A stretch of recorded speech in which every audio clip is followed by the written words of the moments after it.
પોરબંદર જિલ્લામાં એસઆઈઆરની કામગીરી દરમિયાન પ્રથમ ડ્રાફ્ટ યાદી પ્રસિદ્ધ કરવામાં આવી હતી, જેમાં જિલ્લાના 66,000થી વધુ મતદારોના નામ કમી થયા હતા। આ ડ્રાફ્ટ પ્રસિદ્ધ કાર્યક્રમમાં રાજકીય પાર્ટીના આગેવાનો પણ ઉપસ્થિત રહ્યા હતા। ભારતના ચૂંટણી પંચ દ્વારા એસઆઈઆર એટલે કે મતદાર યાદીની ખાસ સઘન સુધારણા કાર્યક્રમનો પ્રથમ તબક્કો તારીખ 14 ડિસેમ્બરના રોજ પૂર્ણ થયો છે। આજ રોજ 17મી ડિસેમ્બરના રોજ બીજો તબક્કો શરૂ થાય છે, જેમાં આજ રોજ મતદાર યાદીનો ડ્રાફ્ટ મુસદ્દો પ્રસિદ્ધ થયેલો છે। આપને કહી દઉં કે આપણી મતદાર યાદીમાં અગાઉ કુલ 5,01,743 જિલ્લાના મતદારો હતા। તે પૈકી આ પ્રથમ ગણતરીનો તબક્કો હતો, જેમાં આપણે મતદારોને ગણતરી ફોર્મ આપ્યા હતા અને એમાં એમણે પોતાની વિગતો અત્યારની અને અગાઉની 2002ની મતદાર યાદીની વિગતો ભરીને આપવાની હતી।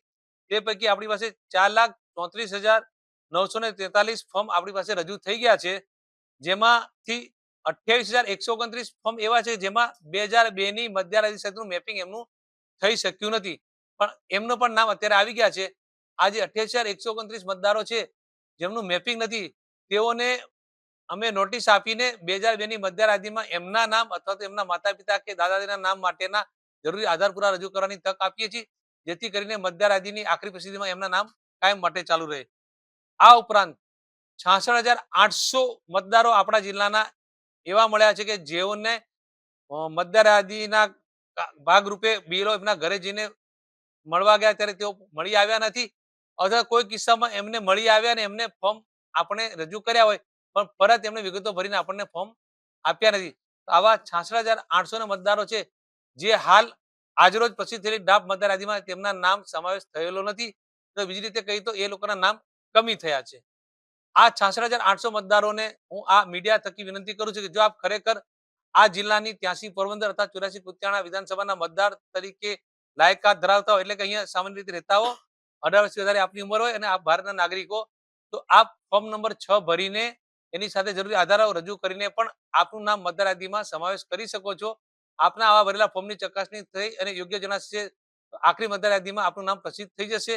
કોઈ પુરાવા પૂરતા હશે તો એના માટે પણ આપને તક આપવામાં આવશે। આ ઉપરાંત જેઓના 1/1/2026ના રોજ 18 વર્ષ પૂર્ણ થઈ જાય છે, અગાઉ પૂર્ણ થયેલા નતા પણ હવે થઈ જાય છે, એવા નવા મતદારો પણ ફોર્મ નંબર 6 તથા તેની સાથે જરૂરી આધારો રજૂ કરીને પોતાનું નામ મતદાર યાદીમાં દાખલ કરાવી શકે છે। આ ઉપરાંત તાજેતરમાં જ મૃત્યુને કારણે કે કોઈ સ્થળાંતરના કારણે કે જેઓના મતદારોના નામ કમી કરવાના થતા હોય તો એમના કુટુંબના સભ્યો ફોર્મ નંબર 7માં જરૂરી વિગતો ભરીને તેમના કુટુંબના સભ્યોના નામ મતદાર યાદીમાંથી કમી કરાવી શકે છે। અન્ય વ્યક્તિ પણ કોઈ મતદારનું નામ ફોર્મ નંબર 7 ભરીને કમી કરાવી ઈચ્છતો હોય તો કરાવી શકે છે।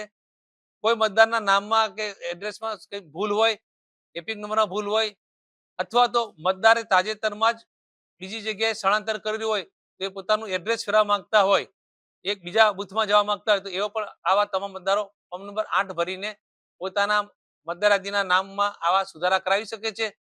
હું પોરબંદર જિલ્લાના તમામ મતદારોને આ મીડિયાના માધ્યમ થકી અપીલ કરું છું કે આપ જો આપનું નામ મતદાર યાદીમાં કોઈ કારણસર ન આવ્યું હોય તો આવા જરૂરી આધાર પુરાવા રજૂ કરીને મતદાર યાદીમાં પોતાનું નામ સુનિશ્ચિત કરાવો। સાથે સાથે તમામ મતદારો પોતે ખાતરી કરી લે કે મારું નામ મતદાર યાદીમાં છે, જેથી કરીને હવે પછીની આવનાર ચૂંટણીમાં તેઓ પોતાના પવિત્ર મતનો 100% ઉપયોગ કરી અને ભારતના રાષ્ટ્ર નિર્માણમાં પોતાનો ફાળો આપી શકે। ધન્યવાદ।